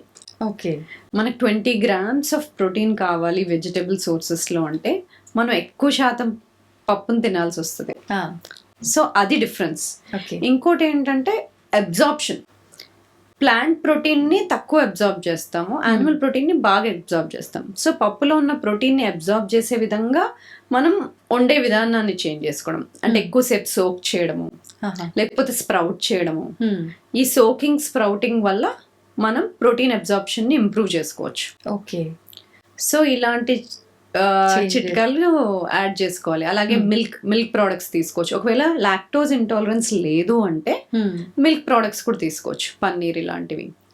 లేదు సోయ్తో ప్రాబ్లం లేదు అంటే దెన్ సోయా చంక్స్ ఇవి తీసుకోవచ్చు. సో ప్లాంట్ లో కూడా ఉంటది ప్రోటీన్, కాకపోతే క్వాంటిటీ ఎక్కువ తీసుకోవాలి. అబ్జార్ప్షన్ ఇంప్రూవ్ చేసుకోవడానికి మనం వాటిని సోకింగ్ చేయడము, స్ప్రౌటింగ్ చేయడము చేసుకోవాలి. రెస్ట్రిక్షన్ ఏం లేదు అన్న వాళ్ళకి నాన్ వెజిటేరియన్ మీట్ లో నుండి ప్రోటీన్ సోర్స్ బాగా వస్తుంది. ఓకే. అయితే ఈ మధ్య కాలంలో చాలా మంది పూల్ మకానా తీసుకుంటే చాలా మంచిది అని చెప్పి ఎక్కువగా తీసుకుంటున్నారు. నిజంగా ఇది మనకి ఎటువంటి బెనిఫిట్స్ ఇస్తుంది? పూల్ మకానాలో అట్లీస్ట్ అది న్యూట్రిషియస్ ఫుడ్, అది హై ఇన్ ప్రోటీన్ కాబట్టి అది కూడా యాడ్ చేసుకోవచ్చు. దీన్ని అంటే తీసుకునే ప్రాసెసింగ్ ఏ రకంగా ఉండాలి? చాలా మంది జస్ట్ ప్రాసెస్ అంటే రెడీమేడ్ ఫ్లేవర్డ్ పూల్ మకానా దొరుకుతాయి, అవి కాకుండా మనకి ప్లేన్ వి దొరుకుతాయి. అవి ఇంట్లో మన ఇండియన్ స్పైసెస్ వేసి చేసుకుని అవి యూజ్ చేయొచ్చు. ప్రిజర్వ్ చేసి ప్యాకెట్ చేసి ఎప్పుడో షెల్ఫ్ లో 3-4 months ముందు పెట్టినవి కాకుండా మనం ప్లేన్ వి కొనుక్కొని ఇంట్లో చేసుకుంటాం కదా, అది బెటర్. ఓకే. అయితే గట్ హెల్త్ అన్నిటికీ చాలా ముఖ్యము. అది కనుక ఆరోగ్యంగా ఉండేలా మనం ఫుడ్ తీసుకుంటే ఖచ్చితంగా మనం హెల్దీగా ఉంటామని చెప్పి అంటుంటారు కదా. నిజంగా గట్ హెల్దీగా ఉండాలి అని అంటే టిప్స్ ఏమైనా ఉన్నాయా? సేమ్ మనం ఇంతకుముందు మాట్లాడుకున్నాం కదా, డైవర్సిఫైడ్ అంటే కలర్ఫుల్ వెజిటబుల్స్, ఫ్రూట్స్ తీసుకోవాలి. కలర్స్ ఎంత ఎక్కువ రకాలు ఉంటే మనం గట్ మైక్రోబియం డైవర్సిటీ అంటాం కదా, గట్ మైక్రోబియల్ డైవర్సిటీ ఇండెక్స్ కానీ స్కోర్ కానీ బాగుంటుంది. రిఫైన్డ్ ఫుడ్స్ ఎంత తక్కువ ఉంటే అంత బాగుంటుంది, షుగర్స్ ఎంత తక్కువ చేస్తే అంత బెటర్. ఫర్మెంటెడ్ ఫుడ్స్ ఇంక్లూడ్ చేసుకోవాలి, కంబూచా కానీ కాంజీ కానీ లేకపోతే పెరుగు, కిమ్చి, ఫర్మెంటెడ్ వెజిటబుల్స్ ఇవి తీసుకుంటూ ఉండాలి. ఓకే. సో ఇంకా ప్రీబయోటిక్స్ అంటే పప్పులు, గ్రెయిన్స్, వెజిటబుల్స్. సో ఇవన్నీ తీసుకున్నప్పుడు గట్ హెల్త్ బాగుంటుంది. సో వాటిని ఎక్కువ డ్యామేజ్ చేయకుండా ఉండాలంటే ఎక్కువ అన్నెసెసరీగా యాంటీబయాటిక్స్ కానీ ప్రిస్క్రైబ్ చేయకుండా, యాంటాసిడ్స్ కానీ ఎక్కువ ప్రిస్క్రైబ్ చేయకుండా పెయిన్ కిల్లర్స్ కానీ, సో అన్నెసెసరీ మెడికేషన్స్ ఇవి తగ్గించుకోవాలి. రిఫైన్డ్ ఫుడ్స్, రిఫైన్డ్ ఆయిల్స్ ఇవి తగ్గించుకొని fermented foods, fibre rich foods ఇవి తీసుకున్నప్పుడు గట్ హెల్త్ బాగుంటుంది. ఓకే. ఆయిల్స్ అన్నారు కాబట్టి ఒక డౌట్, చాలా మంది అంటుంటారు ఒకటే ఆయిల్ రిపీటెడ్ గా వాడొద్దు, మార్చి వాడాలి, కొద్ది రోజులు ఈ ఆయిల్ వాడడం తర్వాత ఇంకో ఆయిల్ ఇలా అంటుంటారు. నిజంగా ఇది కరెక్ట్ పద్ధతి అంటారా? ఫుడ్స్ విషయానికి వస్తే ఫుడ్స్ ని మారుస్తూ ఉండాలి, రకరకాల ఫుడ్స్ తింటూ ఉండాలి. అలాగే ఆయిల్ విషయానికి వస్తే కూడా, కానీ రిఫైన్డ్ ఆయిల్స్ మంచిది కాదు. రిఫైన్డ్ ఆయిల్స్ వల్ల మనకి omega-6:3 రేషియో ఉంటాం, అది పెరుగుతుంది. omega-6, omega-3 అనేవి బాడీలో ఉంటాయి, అవి ఒక బ్యాలెన్స్ లో ఉండాలి, 5:1, 7:1 ఆ రేషియోలో. కానీ ఈ మధ్య కాలంలో చూస్తే ఆ రేషియోలు పెరిగిపోతున్నాయి. omega-6:3 కన్నా చాలా రెట్లు ఎక్కువ ఉంటుంది. సో ఈ రిఫైన్డ్ ఆయిల్స్ లో omega-6 ఎక్కువ ఉంటుంది. సో అందుకని కుదిరినంతగా ఈ సీడ్ ఆయిల్స్ కుదిరినంతగా తగ్గించుకోవాలి. ముందు చేంజ్ చేయాలి అనేవాళ్ళు, కానీ ఇప్పుడు సీడ్ ఆయిల్స్ కుదిరినంతగా తగ్గించుకోవాలి. మరి కుకింగ్ ఎందులో చేసుకోవాలని అడుగుతారు. గీలో చేసుకోవచ్చు, ఎందుకంటే దానికి హీటింగ్ టెంపరేచర్ పాయింట్ అనేది ఎక్కువ ఉంటుంది. అలాగే కోకోనట్ ఆయిల్లో కుక్ చేసుకోవచ్చు. ఆలివ్ ఆయిల్ కుక్ చేయకూడదు, హీట్ చేయకూడదు, ఫ్రెష్గా మనం యాడ్ చేసుకోవచ్చు మనం తినే ఫుడ్స్కి ఆలివ్ ఆయిల్. కాబట్టి సీడ్ ఆయిల్స్ ఇన్ఫ్లమేషన్ని పెంచుతుంది, కాబట్టి సీడ్ ఆయిల్స్ కుదిరినంతగా తగ్గించుకోవాలి. కానీ కోకోనట్ ఆయిల్స్ ఇవన్నీ అంటే కొంచెం నెయ్యి ఎక్స్పెన్సివ్ ఉంటాయి, అందరూ వాడాలంటే కష్టం కదా. అంటే ఇంట్లో చేసుకోవడం ఎక్కువ ఈజీ అండి. ఇంట్లో మనకి సరిపడా ఆయిల్ని ఇంట్లో చేసుకోవడం ఈజీయే. అవునా?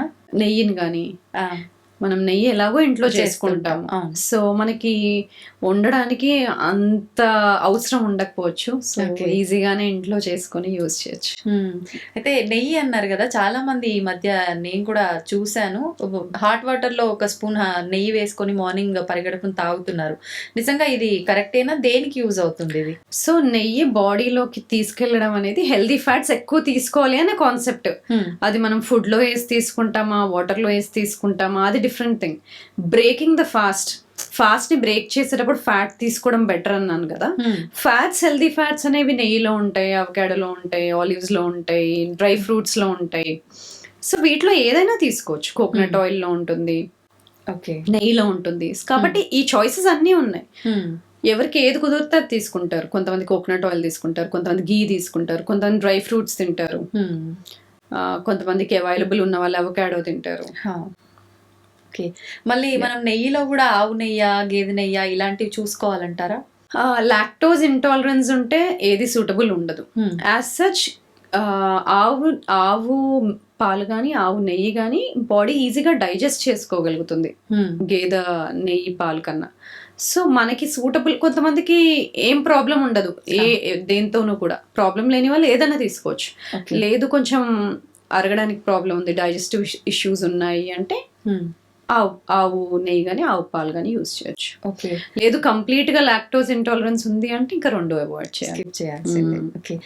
చాలా మంది పెద్దవాళ్ళు నైట్ పూట మేము ఇది తినకూడదు, అది తినకూడదు అని చెప్పి వాళ్ళు బ్యాలెన్స్డ్ గా డైట్ తీసుకునే వాళ్ళు ఇంట్లో మిగతా వాళ్ళ పైన కూడా ఆ ప్రభావాన్ని చూపిస్తుంటారు. వీళ్ళు ఏది తింటే వాళ్ళకు కూడా అదే చేసి పెట్టడము, ముఖ్యంగా పిల్లలకు కూడా వీళ్ళు ఒక రోటీ తింటే వాళ్ళకి రోటీ చేసి పెట్టడం, లేదంటే వీళ్ళు ఇంకేదన్నా చేసుకుంటే వాళ్ళకు అలా లిమిటెడ్ గా పెట్టడము, అలా పెడుతుంటారు. నిజంగా అంటే ఎదిగే వయసు పిల్లలకి అన్ని రకాల ఫుడ్స్ పెట్టాలంటారు కదా, ఇలా పెట్టడం కరెక్టే అంటారా? అన్ని రకాల ఫుడ్స్ పెట్టాలి, కానీ పెద్దవాళ్ళకి ఏది హెల్దీయో జనరల్ గా చిన్న వాళ్ళకి కూడా అదే హెల్దీ. ఇప్పుడు మీరు స్టాటిస్టిక్స్ కనుక చూస్తే 2022లో more than 50% of the people 50 years కన్నా ఎక్కువ ఉన్న వాళ్ళకి అట్లీస్ట్ 1 లైఫ్ స్టైల్ డిసీజ్ అన్నా ఉంది. అండ్ 45 years పైన ఉన్న వాళ్ళకి అట్లీస్ట్ 30% పీపుల్ కన్నా ఉంది. 30s లో ఉన్న వాళ్ళకి ఇంకా అది పెరుగుతానే ఉంది. సో హెల్దీగా లైఫ్ స్టైల్ చేంజెస్ అనేది చాలా ఎర్లీగానే చేసుకోవాలి. ఎండ్ ఆఫ్ 20s 30s నుండే చేసుకోవాలి. పిల్లల విషయానికి వస్తే కూడా ముందు జనరేషన్కి ఉన్న వాళ్ళకన్నా ఈ జనరేషన్ వాళ్ళకి రిఫైన్డ్ ఫుడ్స్కి యాక్సెస్ ఎక్కువ ఉంది. అలాంటప్పుడు వాళ్ళకి ఇంట్లో వండిన హెల్దీ ఫుడ్స్ ఇవ్వడం ఇంపార్టెంట్. అవును, వాళ్ళకి రకరకాల ఫుడ్స్ ఇవ్వాలి. రెస్ట్రిక్షన్స్ అంటే రిఫైన్డ్ ఫుడ్స్ వరకే రెస్ట్రిక్షన్ చేయాలి. కానీ వాళ్ళకి అన్ని రకాల గ్రెయిన్స్, అన్ని రకాల పప్పులు, అన్ని రకాల ఫుడ్ ప్రొడక్ట్స్ ఇవ్వాలి.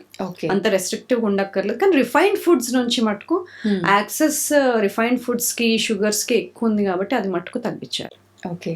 అయితే ఖచ్చితంగా మన లైఫ్లో ఫుడ్ ఎంత ఇంపార్టెంటో, స్లీప్ ఎంత ఇంపార్టెంటో, ఫిజికల్ యాక్టివిటీ కూడా అంతే ఇంపార్టెంట్ అని అంటుంటారు కదా. దాంట్లో భాగంగా తీసుకుంటే వాకింగ్ విషయానికి వస్తే ఫుడ్ తిన్న తర్వాత వెంటనే వాకింగ్ చేయాలి, ఒక 10 నిమిషాలైనా అని కొంతమంది చెప్తుంటారు. తినగానే అస్సలు వాకింగ్ చేయకూడదు, కాసేపు ఆగి వాకింగ్ చేయాలి అని చెప్పి కొంతమంది చెప్తుంటారు.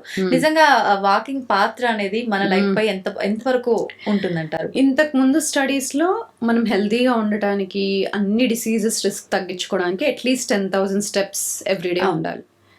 కానీ ఇప్పుడు న్యూ స్టడీస్లో even 7,000 steps okay. Cardiovascular health బాగుండాలి అంటే everyday 7,000 steps also is okay.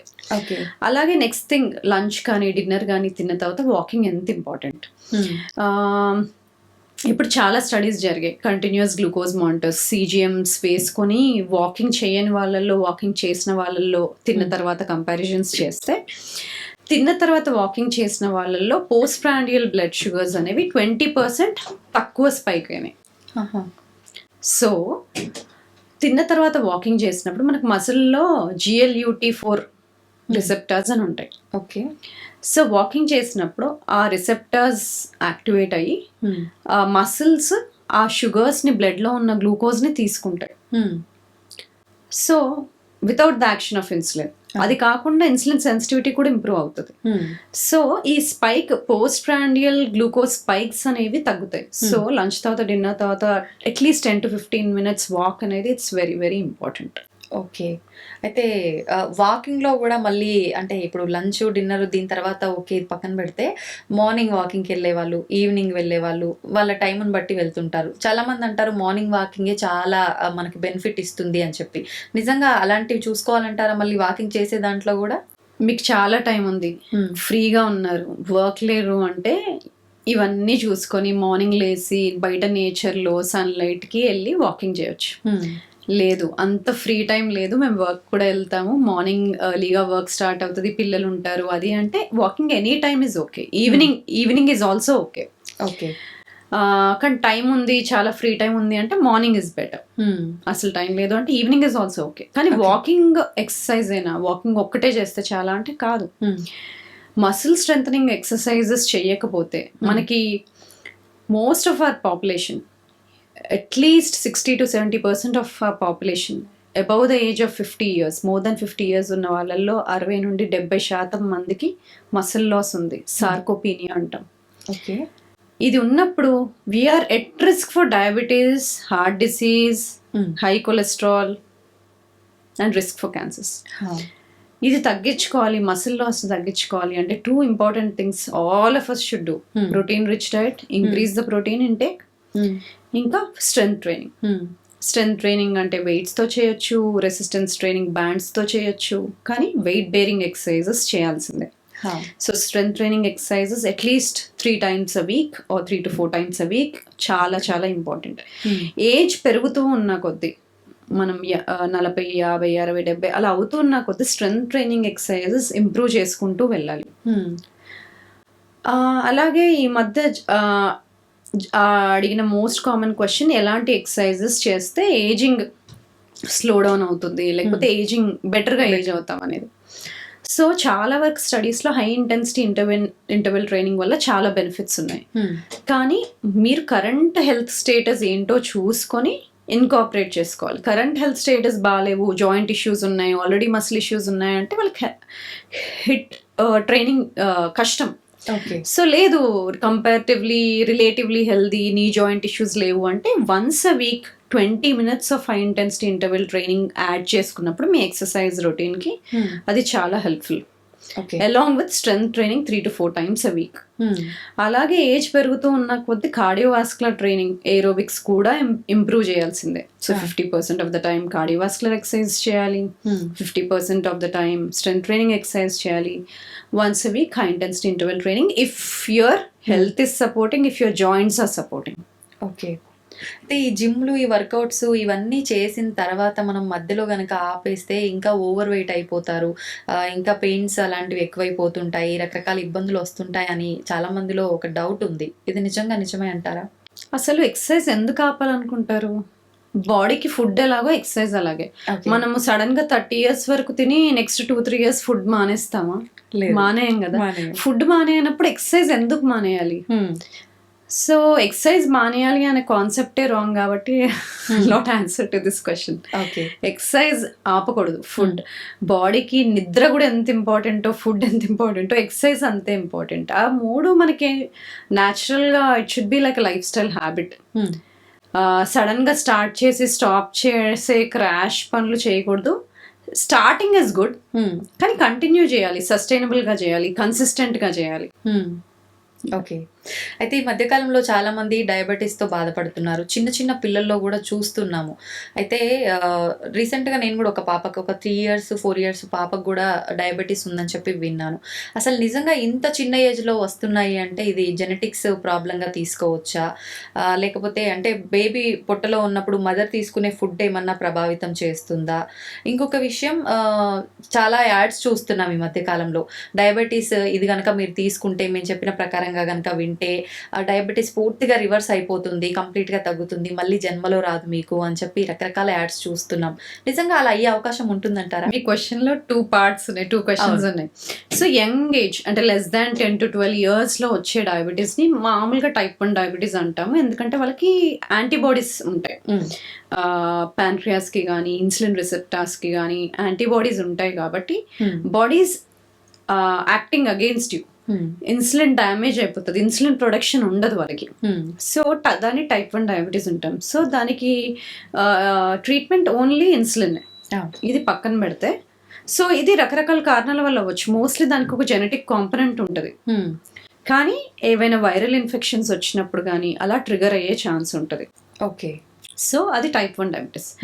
Type 2 diabetes mostly ఎల్డర్లీలో వస్తుంది, కానీ ఆ ఎల్డర్లీ అనే ఏజ్ లిమిట్ ఇప్పుడు తగ్గిపోతా ఉంది due to stress, sedentary life style, exercise చేయకపోవడం, bad life style habits or bad food habits వల్ల చాలా ఎర్లీగా డయాబెటీస్ రావడం చూస్తున్నాం.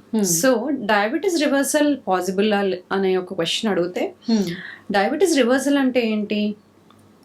మనం ఫస్ట్ ఇనీషియల్గా రెస్ట్రిక్టివ్ డయట్ తీసుకున్న తర్వాత నార్మల్ డయట్ తీసుకున్నా కానీ మళ్ళీ డయాబెటీస్లోకి వెళ్ళకపోవడం. సో ఈ డయాబెటీస్ రివర్సల్ ఎవరిలో పాసిబుల్? ఇనీషియల్ స్టేజెస్లో ఉన్న వాళ్ళు, pre diabetes or type 2 diabetes వచ్చి ఇనీషియల్ ఫస్ట్ 5 years అయింది, ఇంకా కాంప్లికేషన్స్ ఏం రాలేదు, లైక్ నర్వస్ సిస్టమ్ కాంప్లికేషన్స్ కానీ వాస్కులర్ కాంప్లికేషన్స్ కానీ ఇలాంటివి ఏమీ ఇంకా రాలేదు, కార్డియాక్ ఇష్యూస్ లేవు అన్న వాళ్ళలో reversal is little easy. Early stages, very early stages. లేదు, ఆల్రెడీ ఇన్సులిన్ తీసుకుంటున్నారు, 3 to 4 డ్రగ్ కాంబినేషన్ మెడిసిన్స్ ఉన్నాయి, కాంప్లికేషన్స్ ఉన్నాయి, మైక్రోవాస్కులర్ కాంప్లికేషన్స్ అన్నాం, అవి ఉన్నాయి అంటే వాళ్ళల్లో reversal is little not possible. Okay, అయితే మనకు లివర్ ప్రాబ్లమ్స్లో కూడా చాలా, అంటే లివర్కి సంబంధించిన ఇష్యూస్ వచ్చినప్పుడు ఖచ్చితంగా టోటల్ క్యూర్ ఉంటుంది, అంటే ఫైనల్ స్టేజ్కి వెళ్ళిన తర్వాత కూడా క్యూర్ ఉంటుంది అని చెప్పి వింటున్నాం కదా. నిజంగా అంటే లివర్కి రిపేర్ చేసుకునే ఒక శక్తి ఉంటుంది, అలాంటి ఛాన్స్ లివర్ ప్రాబ్లమ్స్లో ఉంటుందంటారా? సో లివర్లో చాలా ప్రాబ్లమ్స్ ఉంటాయి, కానీ మోస్ట్ కామన్ మనం ఎక్కువ శాతం డీల్ చేసేది ఫ్యాటీ లివర్ అంటాం. ఫ్యాటీ లివర్ ఇంకా type 2 diabetes brothers and sisters లాగా అనమాట. విజరల్ ఫ్యాట్ అంటే బాడీలో ఆర్గన్స్ చుట్టూ ఉండే కొవ్వు పెరిగినప్పుడు ఫ్యాటీ లివర్ కూడా వస్తుంది. టైప్ 2 డయాబెటీస్లో మనం ఫ్యాటీ లివర్ ఎక్కువ చూస్తూ ఉంటాం. సెంట్రల్ పొట్ట భాగంలో వెయిట్ గెయిన్ అయిపోయి టైప్ 2 డయాబెటీస్ వచ్చి ఫ్యాటీ లివర్ అనేది మోస్ట్ కామన్ కాంబినేషన్.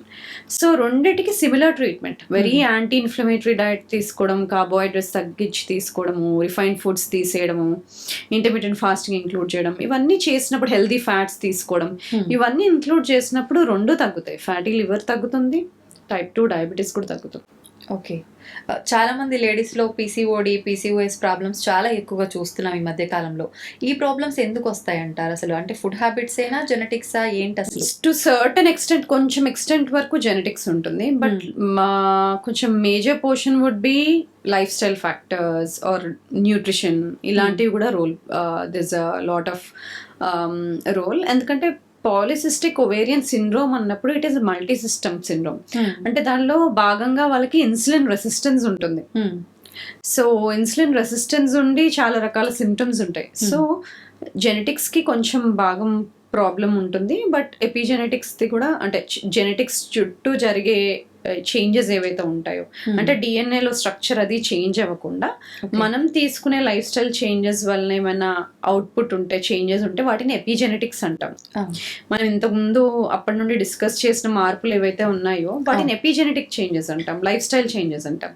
సో అవి చేసినప్పుడు మనకి జెనెటిక్ రిస్క్ ఉన్నా కూడా, లైక్ డయాబెటీస్కి కానీ, కొన్ని రకాల క్యాన్సర్స్కి కానీ, హైపర్ టెన్షన్ కానీ, వీటన్నిటికీ రిస్క్ ఉన్నా కూడా, ఆల్జైమర్స్కి కానీ, మనం తీసుకునే జాగ్రత్తల వల్ల, లైఫ్ స్టైల్ చేంజెస్ వల్ల ఎపిజెనెటిక్స్ చేంజ్ చేయొచ్చు. జెనెటిక్స్ చేంజ్ చేయలేము, డిఎన్ఏ అది ఒక బ్లూ ప్రింట్ కదా, బ్లూ ప్రింట్ని చేంజ్ చేయలేము, కానీ దాని అవుట్పుట్ ఎలా ఉంటుందో, అది ఏం ప్రొడ్యూస్ చేస్తుందో, ఏం ప్రింట్ చేస్తుందో దాన్ని చేంజ్ చేయొచ్చు. Epigenetics can be changed. ఇప్పుడు మనం డిస్కస్ చేసిన ఈ 4-5 థింగ్స్ మనం కరెక్ట్గా చేయగలిగితే మనం అన్ని రిస్క్స్ని తగ్గించుకోవచ్చు. బాడీ డీటాక్స్ అంటారు, అయితే ఈ బాడీ డీటాక్స్ అంటే ఏంటి? ఈ మధ్య కాలంలో చాలా మంది వాటర్లో డైరెక్ట్గా జ్యూసెస్ పిండడం కాకుండా ముక్కలుగా కట్ చేసేసి ఇది డీటాక్స్ వాటర్ అని చెప్పి ప్రిపేర్ చేస్తున్నారు. నిజంగా ఇది వర్కౌట్ అవుతుందంటారా? అసలు ఎందుకు డీటాక్స్ చేయాలి? డీటాక్స్ ఉట్టి లివరే చేస్తుందని అందరు అనుకుంటారు, కానీ డీటాక్స్ అనేవి 5 ఆర్గన్స్ చేస్తాయి: liver, lungs, kidneys, digestive system and sweat glands. Okay, ఇవన్నీ కూడా డీటాక్స్ చేస్తాయి. సో మనకి కాన్స్టిపేషన్ ఉండకపోవడం ఇంపార్టెంట్, యూరిన్ అవుట్పుట్ బాగుండడం ఇంపార్టెంట్, ఈజీఎఫ్ఆర్ అంటాం కిడ్నీ ఫంక్షన్ అసెస్ చేయడానికి, అది more than 90 ఉండడం ఇంపార్టెంట్. మనం బ్రీదింగ్ ఇష్యూస్ లేకపోవడం ఇంపార్టెంట్. పీపుల్ బ్రీదింగ్ ఇష్యూస్ ఉన్న వాళ్ళు దే డోంట్ లంగ్ డీటాక్స్ సరిగ్గా ఉండదు, అలాగే లివర్, అలాగే డైజెస్టివ్ సిస్టమ్. సో ఎక్కువ శాతం డీటాక్స్కి రెమెడీస్, డీటాక్స్కి చిట్కాలు అన్నప్పుడు యూజువల్గా లివర్ని టార్గెట్ చేసి కానీ, లేకపోతే డైజెస్టివ్ సిస్టమ్ని టార్గెట్ చేసి కానీ, లేకపోతే కిడ్నీస్ని టార్గెట్ చేసి కానీ క్రియేట్ చేస్తూ ఉంటారు. కానీ ఏదేమైనప్పటికీ మన health, liver health, lung health, kidney health, మన lymphatic system drainage or digestive health, ఇవన్నీ బాగుండాలంటే బేసికలీ మనం ఇంక్లూడ్ చేసుకోవాల్సింది anti inflammatory foods. Okay. Anti inflammatory foods అంటే ఒక 10 ఫుడ్ గ్రూప్స్లో ఉంటాయి. ఒకటి fibre rich whole grains like millets, quinoa, fibre rich, ఇవి యాంటీ ఇన్ఫ్లమేటరీ. అలాగే healthy fats, omega-3 rich foods, flax seeds, chia seeds, వీటిలో omega-3s ఎక్కువ ఉంటాయి. అలాగే ఫిష్ కూడా. ఇవి కాకుండా పాలిఫెనాల్ రిచ్ వెజిటబుల్స్, ఇంతకుముందు అనుకున్నాం కదా, రకరకాల కూరగాయలు. అలాగే low GI fruits like berries, papaya, guava, ఇలాంటివి. ఇది కాకుండా హనీలో కూడా యాంటీ ఆక్సిడెంట్స్ ఎక్కువ ఉంటాయి. సో మోతాదుగా తీసుకోవాలి హనీ కూడా. సో ఇది కాకుండా లెగ్యూమ్స్, పప్పులు, రకరకాల పప్పులు, చోలే, శనగలు, అలాగే బొబ్బర్లు అంటాం కదా, ఇలాంటివన్నీ కూడా. అలాగే బ్లాక్ దాల్, వీటిల్లో కూడా యాంటీ ఆక్సిడెంట్స్ ఎక్కువ ఉంటాయి ఆర్ యాంటీ ఇన్ఫ్లమేటరీ. ఇది కాకుండా ఇండియన్ స్పైసెస్ మనం వాడుకుంటాం కదా, ఇండియన్ స్పైసెస్ పోపుకు వాడేవన్నీ, అవన్నీ మంచివి. అలాగే herbs and green leafy vegetables కూడాను. వెజిటబుల్స్లో ఎక్కువ క్రూసిఫెరస్ వెజిటబుల్స్ అంటాం. ఇంతకుముందు మనం అనుకున్నాం కదా, cabbage, cauliflower, Brussels sprouts, broccoli, ఇవి. వీటితో పాటు బీట్రూట్, స్వీట్ పొటాటో, ఇవి. ఫ్రూట్స్లో pomegranate on the top, number 1. ఎందుకంటే పొమోగ్రనేట్కి ఒక స్పెషల్ ఎఫెక్ట్ ఉంది. ఏంటది? పొమోగ్రనేట్లో ఉండే ఇంగ్రీడియంట్స్ ని యూజ్ చేసుకొని గట్ మైక్రోబయోమ్, అంటే గుడ్ హెల్దీ గట్ బ్యాక్టీరియా ఉంటాయి కదా, అది యూజ్ చేసుకొని యూరోలిథిన్ ఏ అని ప్రొడ్యూస్ చేస్తుంది గట్లో. ఓకే.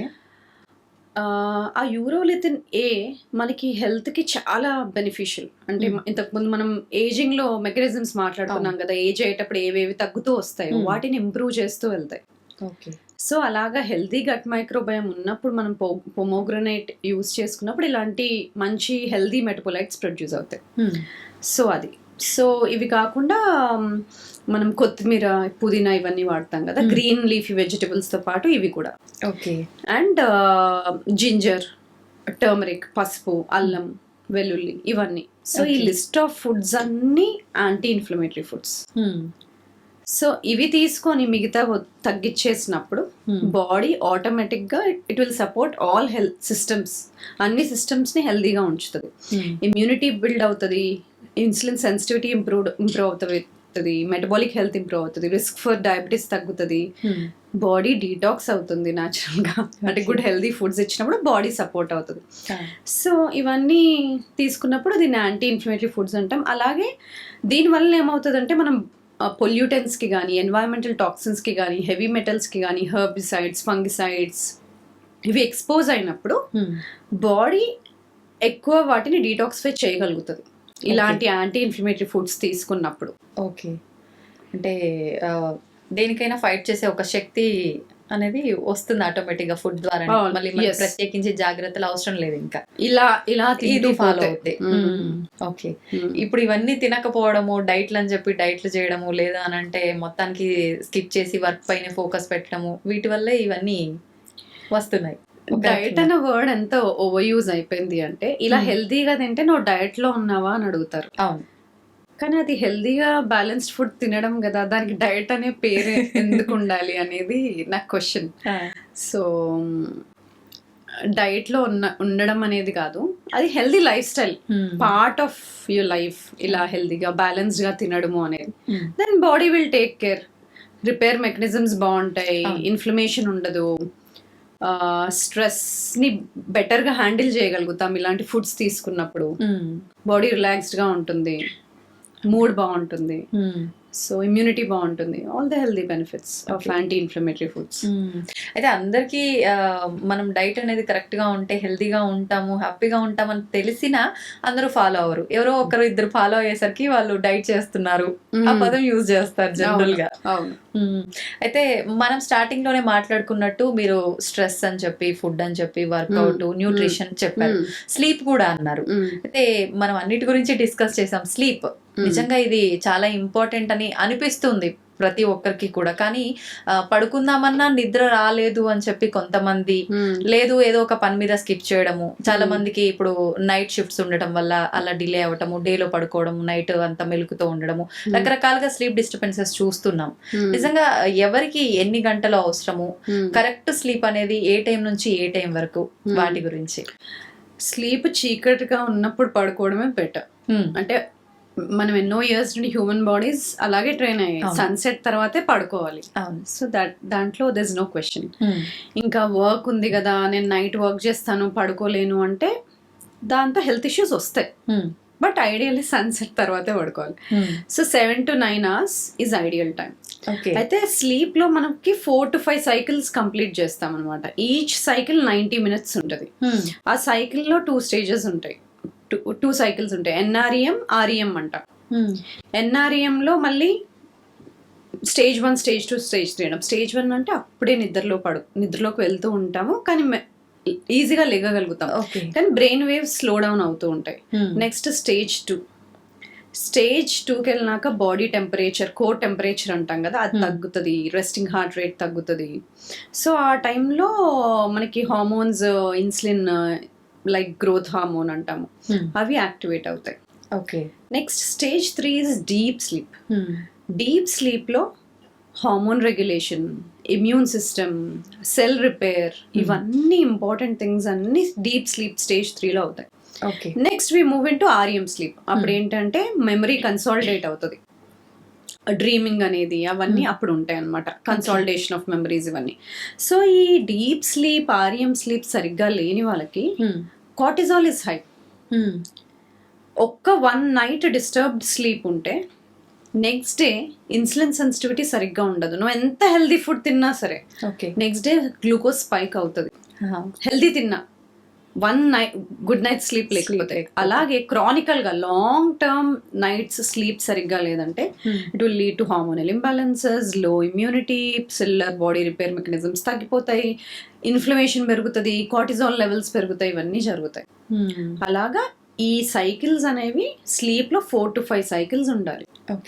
మొత్తం స్లీప్ లో 50% అన్నా మనం డీప్ స్లీప్ లో స్పెండ్ చేయగలగాలి. సో మంచి స్లీప్ అంటే అది 4 to 5 సైకిల్స్ ఉండాలి. Stage 1 to 3 of NREM sleep ఉండాలి, తర్వాత REM స్లీప్ ఉండాలి. ఎందుకంటే ఈ స్టేజ్ ఆఫ్ స్లీప్ లో మనకి డిఫరెంట్ బాడీ రిపేర్ అవుతూ ఉంటుంది. ఒకసారి ఇన్సులిన్ సెన్సిటైజ్ అవుతూ ఉంటుంది, గ్రోత్ హార్మోన్ రిపేర్ అవుతూ ఉంటుంది, బాడీ రిపేర్ చేస్తూ ఉంటుంది, హార్మోన్స్ బ్యాలెన్స్డ్గా ఉంటాయి, కార్టిజాల్ బ్యాలెన్స్డ్గా ఉంటుంది, మెమరీ కన్సాలిడేట్ అవుతుంది, నెక్స్ట్ డే బాగా గుర్తుండడము, బాగా పడుకుంటే బాగా గుర్తుంటుంది, బాగా పడుకోకపోతే ఉండదు. సో కన్సాలిడేట్ అవ్వదు whatever your working on. And decision making, choices చెప్పాను కదా, 1 night స్లీప్ సరిగ్గా లేకపోతే, REM స్లీప్ సరిగ్గా లేకపోతే next day you don't make good choices.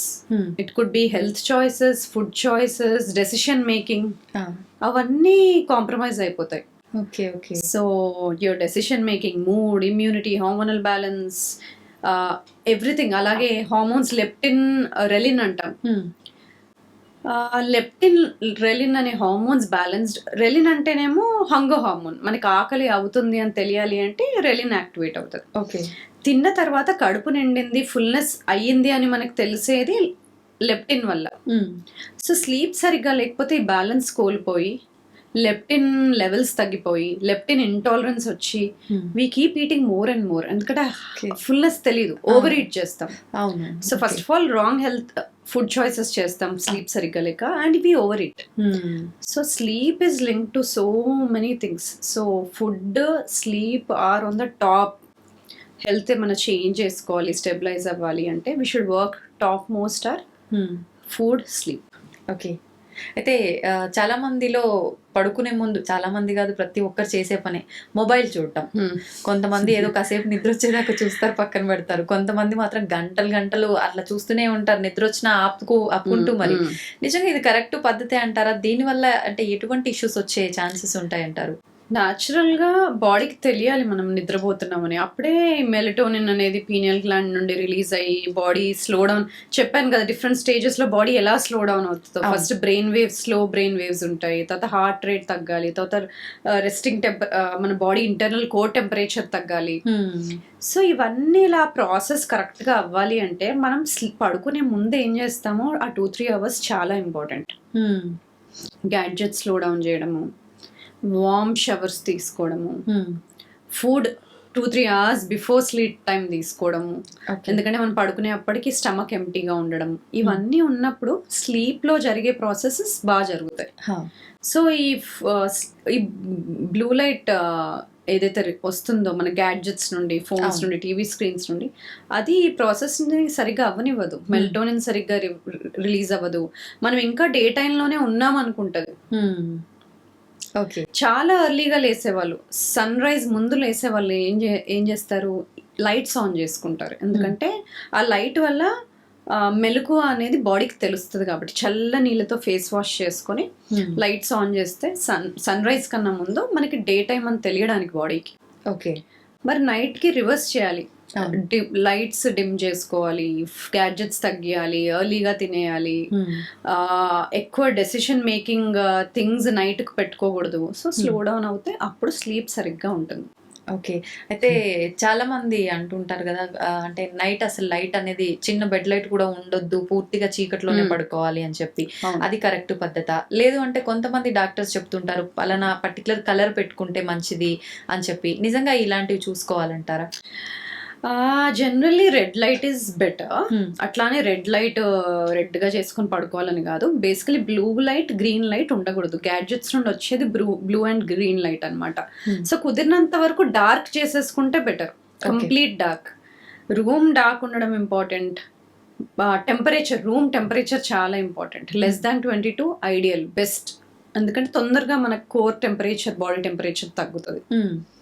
So అలాగే మనం స్లో డౌన్ అవ్వడానికి గ్యాడ్జెట్స్ పక్కన పెట్టి ఆ టైంలో ఈ పడుకునే ముందు జర్నలింగ్ చేసుకోవడము, గ్రాటిట్యూడ్ జర్నల్ రాసుకోవడం ఆ టైంలో ఎక్కువ బెనిఫిషియల్. ఓకే, సో ఈ ఫ్యూ థింగ్స్ మనం చేసుకోవచ్చు. ఓకే.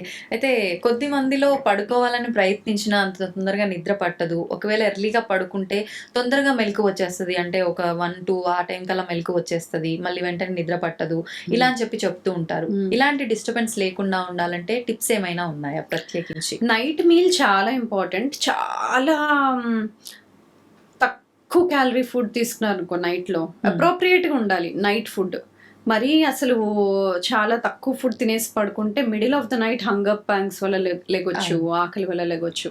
సో నైట్ మీల్లో బ్యాలెన్స్డ్గా ఉండేలాగా ఫైబర్ ఎక్కువ ఉండాలి, but at the same time carb కొంచెం తక్కువ తీసుకుని ప్రోటీన్, ఫైబర్ ఎక్కువ ఉంటే మనకి ఆ ఇబ్బంది ఉండదు. సో అదొకటి చూసుకోవాలి.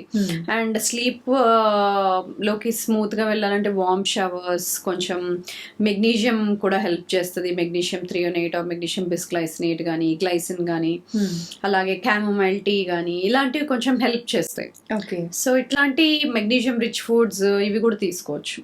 మిల్క్ తీసుకుంటూ ఉంటారు చాలా మంది. కొంతమందికి milk also will induce. So milk intolerance లేదు, లాక్టోజ్ ఇంటాలరెన్స్ లేదు అంటే they can take milk. Okay. So ఇలాంటివి చేయొచ్చు. అంటే స్లీప్ విషయంలో కూడా ఇంత ఇంపార్టెంట్ ఉన్నప్పుడు లైఫ్లో స్లీప్ అనేది, పెద్దవాళ్ళు ఇన్ని అవర్స్, పిల్లలు ఇన్ని అవర్స్ అని చెప్పి డిసైడ్ చేయబడింది కదా, నిజంగా అలా చూసుకొని కరెక్ట్ గా పడుకోవాలి అంటే అతి నిద్ర కూడా మంచిది కాదు. అతి నిద్ర మంచిది కాదు, చాలా తక్కువ కూడా మంచిది కాదు. So 7 to 9 hours balanced. Adults అంటే ఒక 7 hours, చిన్న పిల్లల్లో up to 9 hours important. So అలాగా. ఓకే. పొల్యూషన్ ఈ మధ్య కాలంలో చాలా ఎక్కువగా చూస్తున్నాం, తగ్గించాలన్నా కూడా పెరిగిపోతుంది. దీని ప్రభావం ఏ రకంగా ఉంటుంది? ఫస్ట్ పొల్యూషన్కి ఎక్స్పోజ్ అవ్వకుండా ఉండడం చాలా ఇంపార్టెంట్. మనం చాలా పొల్యూటెడ్ ఏరియాస్లో ఉంటున్నాము అంటే మాస్క్లు అవి వేసుకోవాలి.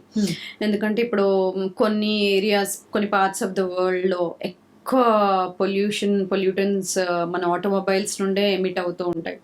వాళ్ళలో మనం లంగ్ ఇష్యూస్ ఎక్కువ చూస్తుంటాం, all kinds of chronic fibrotic lung diseases చూస్తూ ఉంటాం. సో ఈ పొల్యూషన్ ఎక్కువ ఉన్న చోట ఫస్ట్ థింగ్ అవాయిడ్ చేయడం ఇంపార్టెంట్, మాస్క్ వేసుకోవడం ఇంపార్టెంట్, ఇంట్లో ఎయిర్ ప్యూరిఫైయర్స్ పెట్టుకోవడం ఇంపార్టెంట్. సో ఇలాంటివి చేసుకుంటూ ఇంతకుముందు మనం మాట్లాడుకున్నట్టు బాగా క్రూసిఫరస్ రిచ్ వెజిటేబుల్స్ తీసుకున్నప్పుడు దాంట్లో సల్ఫోరెఫైన్ అని ఎక్కువ ఉంటుంది, అది యాంటీ ఆక్సిడెంట్ అనమాట లివర్లో. అలాగే మనకు మాస్టర్ యాంటీ ఆక్సిడెంట్ గ్లూటథయోన్ అని ఉంటుంది. సో గ్లూటథయోన్ రిచ్ ఫుడ్స్ తీసుకోవడం ఇంపార్టెంట్. ఇంతకుముందు మనం మాట్లాడుకున్నాం కదా గార్లిక్, ఆనియన్, లెగ్యూమ్స్, పప్పులు, ఇవన్నీ గ్రీన్ లీఫీ వెజిటేబుల్స్ ఇవన్నీ. సో అలాగే B vitamin rich foods, glycine rich foods. So ఇవన్నీ ఫుడ్స్ కొంచెం ఎక్కువ తీసుకోవాలి. సో దట్ మనకి ఈ పొల్యూటెన్స్ వల్ల బాడీలో ఫ్రీ రాడికల్స్ అని పెరుగుతాయి అన్నమాట. ఆక్సిజన్ ఫ్రీ రాడికల్స్ అంటాము, రియాక్టివ్ ఆక్సిజన్ స్పీషీస్ అంటాము. ఇవి మిటిగేట్ చేయాలి అంటే యాంటీ ఆక్సిడెంట్ సిస్టమ్ ని బిల్డ్ చేసుకోవాలి. సో ఈ foods anti oxidant rich foods అవి ఎక్కువ తీసుకున్నప్పుడు మనం ఈ పొల్యూటెన్స్ టాక్సిన్స్ నుంచి కొంచెం ఈజీగా సేవ్ అవుతాం. ఫస్ట్ థింగ్ అవాయిడింగ్ చాలా crucial. Second thing eliminating. Okay, ఖచ్చితంగా. అంటే హెయిర్ కి కూడా స్కిన్ కి కూడా ఒక రకంగా ఎవ్రీథింగ్ ప్రాబ్లమ్స్, అంటే ఆరోగ్యం దెబ్బతింటుంది. అది ఓకే, అంటే సేమ్ థింగ్ ఇంటర్నల్ గా ఏమవుతుందో అది బయట రిఫ్లెక్ట్ అవుతుంది. స్కిన్ పాడవడము, హెయిర్ ఫాల్ అవ్వడము, అవి part and parcel of internal health. ఇంకా ఈ పొల్యూషన్ వల్ల కూడా తొందరగా వయసు ఎక్కువగా కనిపించడము, స్లీప్ వల్ల కూడా తొందరగా ఏజ్ ఎక్కువ కనిపించడం, ఇలాంటి లక్షణాలు ఉంటాయా? మనం మాట్లాడుకున్నాం కదా, స్లీప్ తక్కువైనప్పుడు కానీ, nutrition rich food, antioxidant rich food, polyphenol ఎక్కువ లేని ఫుడ్స్ తీసుకున్నప్పుడు, లేకపోతే రిఫైన్డ్ ఫుడ్స్ ఎక్కువ తీసుకున్నప్పుడు, ఈ పొల్యూటెంట్స్ కి, అరోమాటిక్ హైడ్రోకార్బన్స్ కి ఎక్కువ ఎక్స్పోజ్ అయినప్పుడు బాడీ ఇన్ఫ్లేమ్డ్ గా అయిపోయి ఆ సెల్యులార్ సెనసెన్స్ పెరిగిపోయి ఆటోఫేజీ తగ్గిపోయి మనము ఉండాల్సిన దానికన్నా ఎక్కువ ఫాస్ట్ గా ఏజ్ అవుతాము. సేమ్ థింగ్ అది మన ఫేస్ పైన రిఫ్లెక్ట్ అవుతుంది. సో అందుకని స్లీప్ కరెక్ట్ గా మెయింటైన్ చేసే వాళ్ళల్లో రిస్క్ ఆఫ్ అన్ని డిసీజెస్ తక్కువ ఉంటుంది. దేర్ ఓవరాల్ బయట there internal reflection of health on hair, face better గా ఉంటుంది. సో స్లీప్ అండ్ మనం మాట్లాడుకున్నట్టు nutrition, exercise, stress management, fasting, ఇవన్నీ crucial for overall gut health, skin age, hair, bones, muscle, everything, metabolic health అంతా కూడా. Okay, ఏది correct గా ఉండాలన్నా కూడా ఖచ్చితంగా వీటన్నిటిపైన ఆధారపడి ఉంది. ఎస్. ఓకే, నిజంగా చాలా మంచి వాల్యుబుల్ ఇన్ఫర్మేషన్ అయితే మీ నుంచి మేము తీసుకోగలిగాము. చాలా చాలా థ్యాంక్స్ అండి. Thank you.